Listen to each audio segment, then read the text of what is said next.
This right here is the running stitch.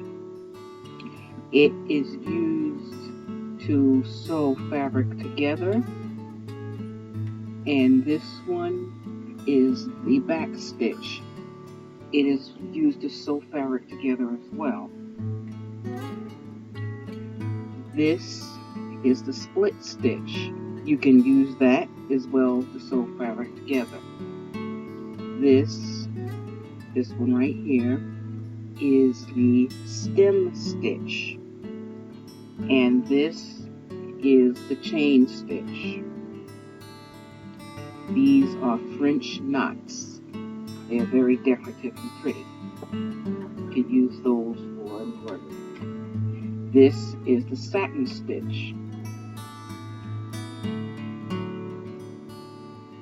and this is the fish bone stitch with a split stitch as the stem. If you see the detail, that's a split stitch as the stem.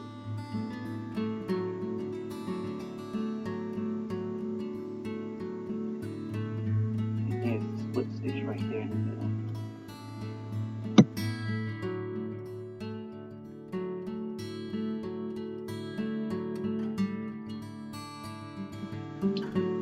And we are about to thread the needle, and the needle is an embroidery needle, and I'm using a thicker embroidery floss. It's really a crochet floss. Now you pinch the thread to keep the individual fibers from sticking out, and then you can put the needle hole right over it as you're pushing the pinched thread through it. And sometimes a string or fiber sticks out, you just stick that in as well. And be careful not to stick yourself.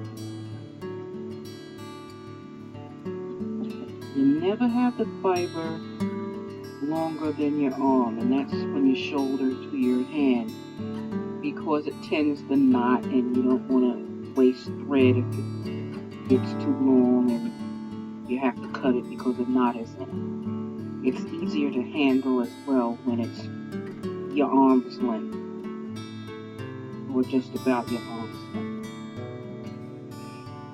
And the knot, you want to twist that around 2 times so it could get a nice knot there, and you pull it to the edge, easy and slow, so you could get that knot chunky, and then you tighten it and you cut off that little edge.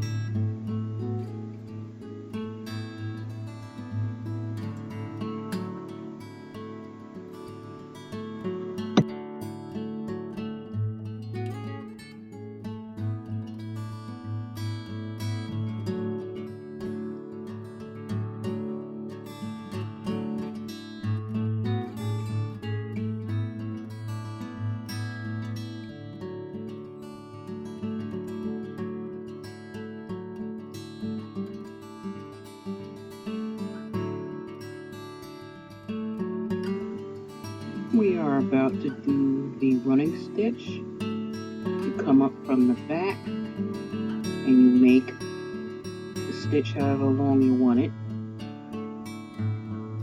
and then you poke it and go down, and then you poke it coming up the same length as the stitch that you just made.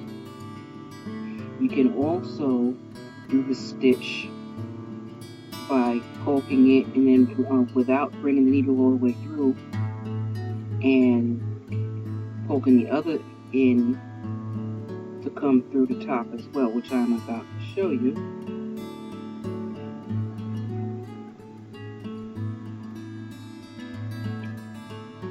Right here, see, you can do it that way as well.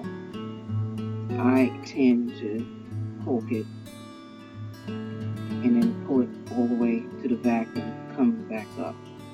It depends on It really depends. The point is to get the stitch to look like that.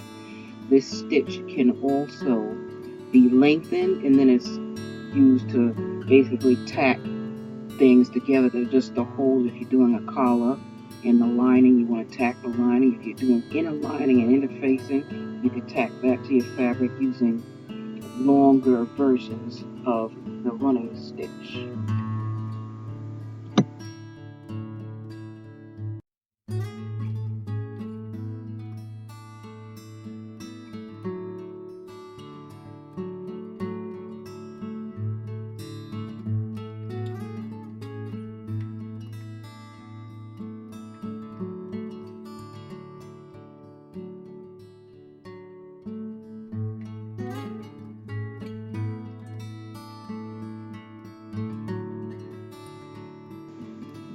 Now, here you are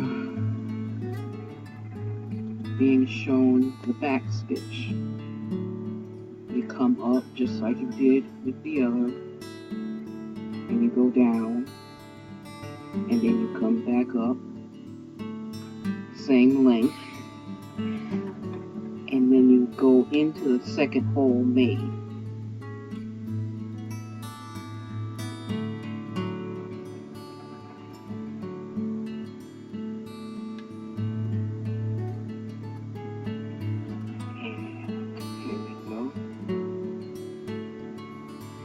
Into the second hole that is made, and then you repeat that. You come up again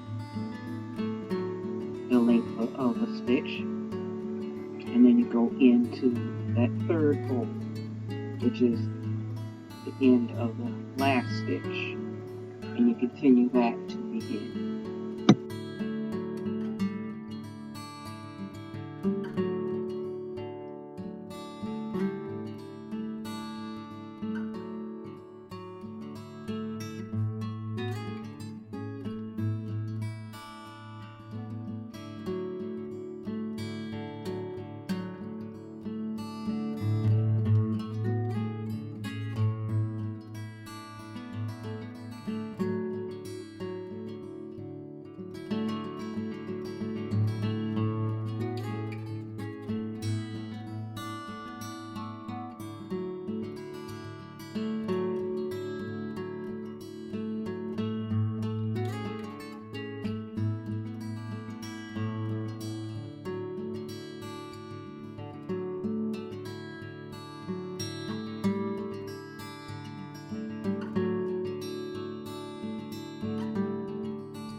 split stitch.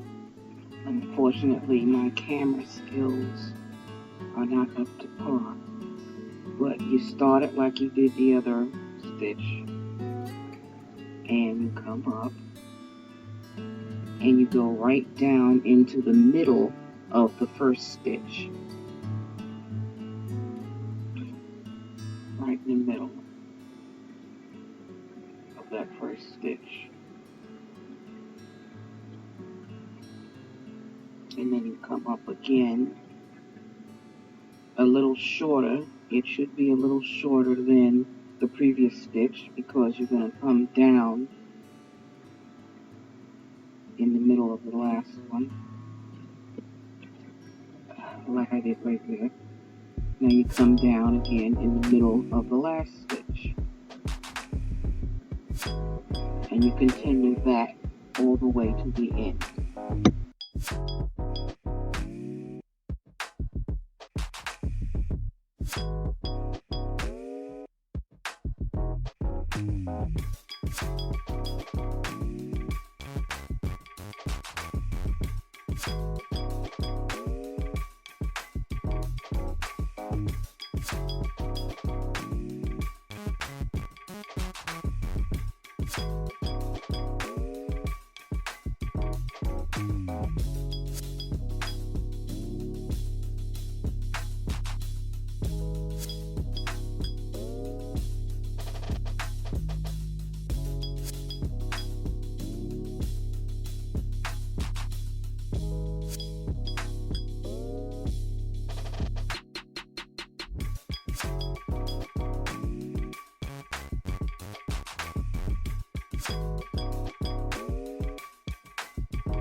Coming up is the stem stitch. You come up like the other one. Now I went the other way, it should be leaning to the top part should be leaning to your left, as opposed to the way I have it leaning to the right or on top like that. If you're looking at the of the piece the way it is, it should be done. I'm about to make a mistake right here, but I correct it before I come up with the thread. And which you can't see, it should be like that. You bring the needle up in the middle of the first stitch, not in the middle, but under the first stitch, not through the thread, under the first stitch and up.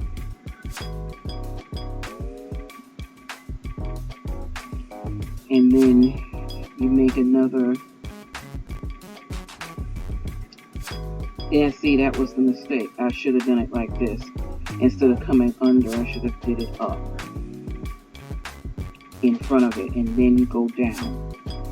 It's basically the same motion, the same look on the top, but you want consistency, so do it this way. Consistency is key. The look is the same, but you want it done like this so you could be consistent. Unfortunately, again, my camera angle is, it's not the camera, it's me with my hand that I can't see. The camera is actually in my face. On a tripod thing, clip to the table. But you see what I'm doing. The needle goes down under, but in the middle of the previous stitch. And then comes up a little in front of that stitch that you just made. Then you do it again, down in the middle of the previous stitch, and you continue that all the way to the end.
Now what's coming up is the chain stitch.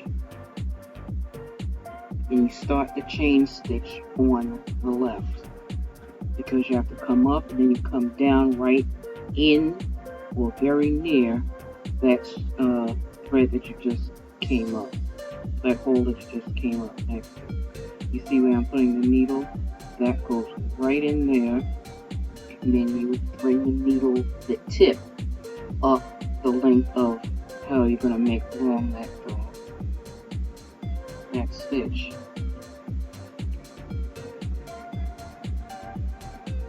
And you put that thread on the other side so it won't get tangled, and you pull that through, and you have the first stitch, and then you stitch right back down next to that stitch that just came up, and put the tip down and then up the length of a stitch that you want, and put that thread under it. Go slow so you won't tangle stuff, because I do tangle that in a little bit. But you continue that all the way to the end, and when you get to the end, the way it's closed, you bring it up, and then you bring it up through the loop, but then you come right at the top of the loop and put it right down through the same hole, but you're capturing that loop, the tip of that loop. You're not making another loop, you're just pinning that loop down. And that stitch at the end can be made into a flower. If you're making flowers, you use that stitch, bring it up, and stop the loop. Stop making loops with just one, and you have a flower.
And we're almost at the end, and oh, I can't, sorry you can't see that. Okay, here, like that, and you're doing another one. I think this is the last one.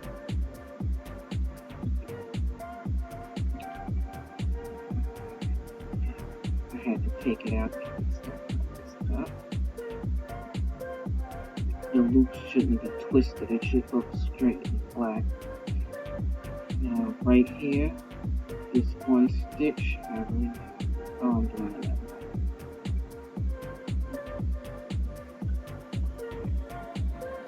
this is definitely the last one. Space there.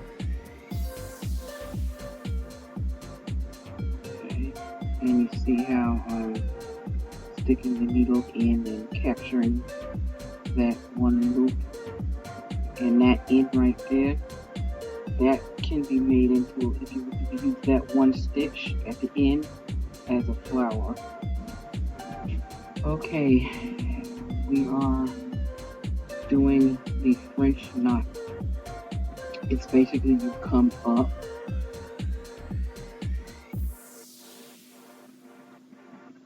through your fabric, with your needle of course, pull it up easy.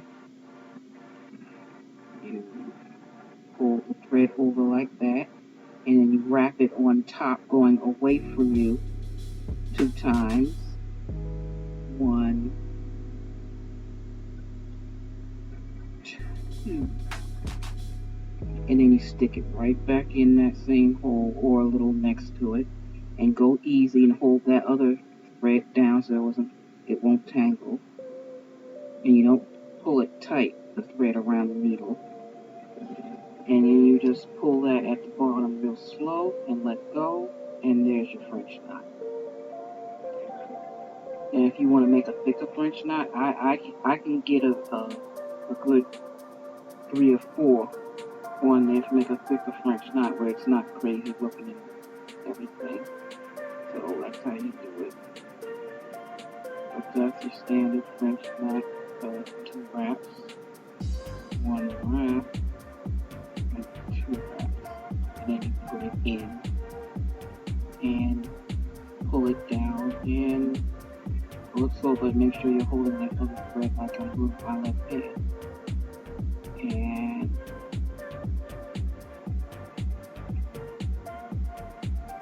pull that down.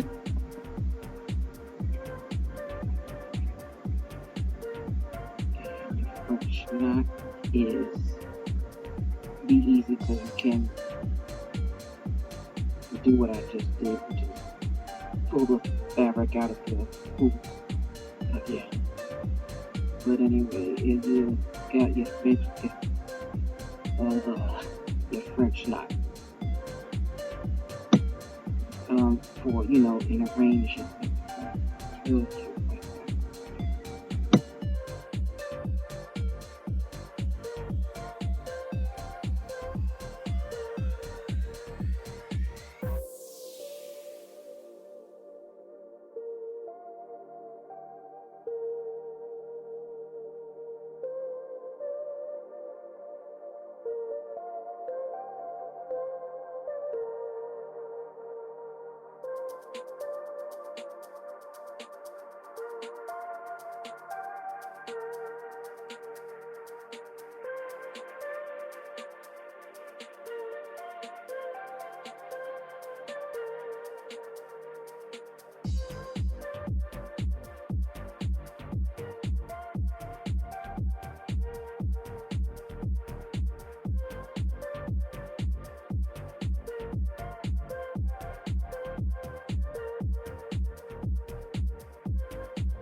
Okay, our next one is the satin stitch. This stitch is used to fill in shapes. It can be circles, in this case it's a circle. It can be squares, triangles, a coat, a face, hair that you have drawn on your fabric. The basic theory is different stitches, like what I'm doing now, and different stitches being this one stitch, but there are different lengths of each of those stitches, like short, long, short, long, short, long, to get it so it would look like it's a single piece of fabric. That's your goal. Doing a circle, it's easier to do it like this, you know, north, south, east, west, and then fill in with your your thread. If I was doing a square, you would see it better, the short, long, and you go down as a row. You do like row 1 and row 2 of short, long, until you get to the bottom of your shape that you have drawn. But with circles, it's easier to do it like this, for me anyways. And you just keep going around, short and long, short and long.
Okay, here is the fishbone stitch. The point of the fishbone stitch is to get it to look like a fishbone in the middle, which you will see shortly. You come up and make your stitch. You should have it outlined so you can see the line. I don't have it outlined here. I do make an outline after I do a couple of stitches so you can see that the line, right now my imaginary line, I'm going left and right of it with each stitch after I do this main stitch, which goes straight.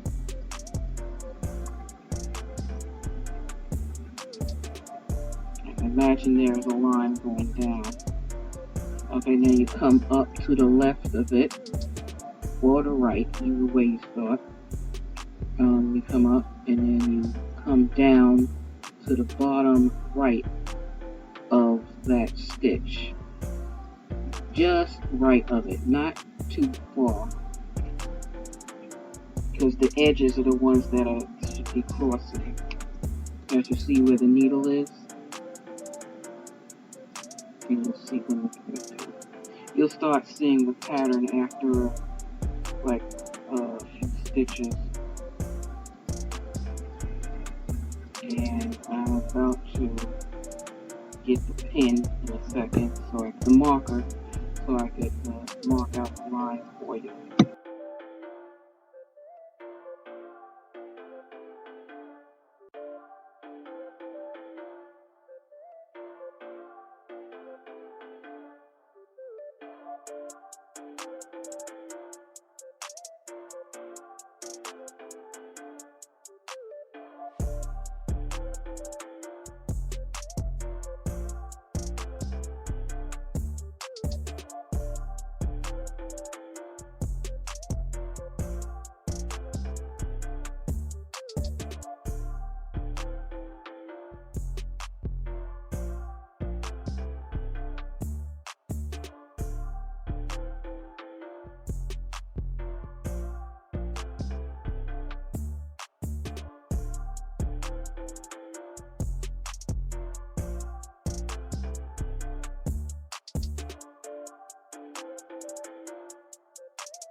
Now, as you see the line, I'm going to go,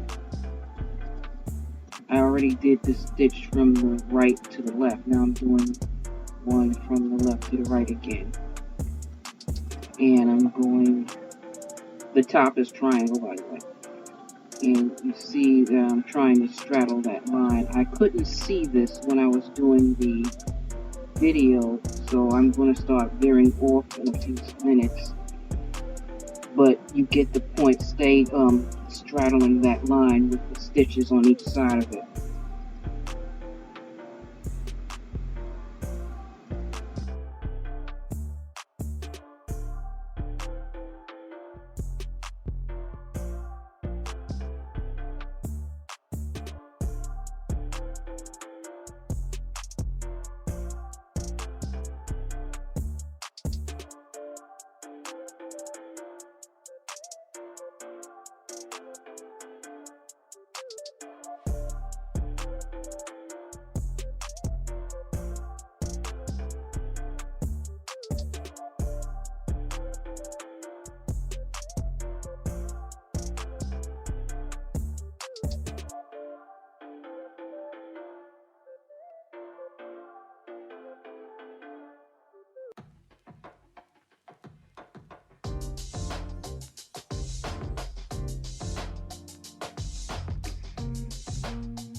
Now,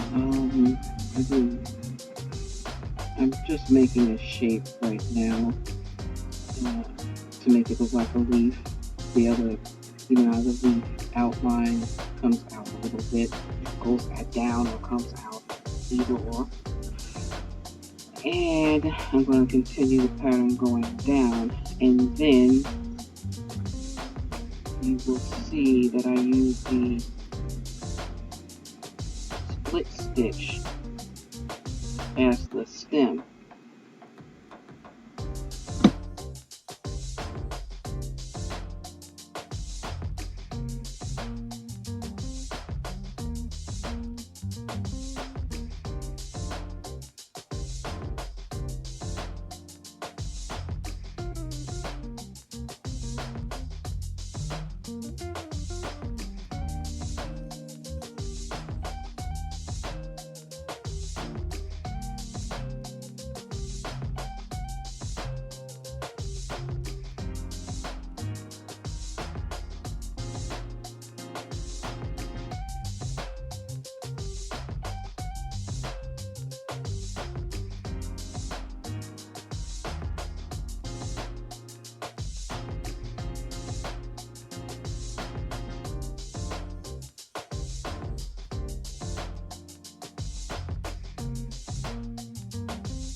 Okay, here we go with the split stitch, and I just explained how that goes, you know. It's not going to be as long as the sample stitch, because the leaf I wanted a little smaller, you know, the length of the stitches, but you see the point. I'll get the point of what I'm trying to do. Now you can stop right here with this stitch and look at the fishbone pattern. I wanted to keep going to make it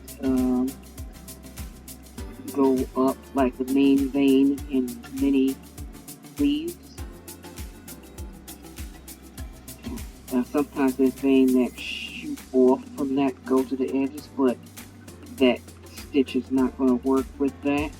You can use a contrasting color to bring it out with one long stitch, like a running stitch that goes to the edge, but I like it like this for right now to explain, you know, for the demonstration.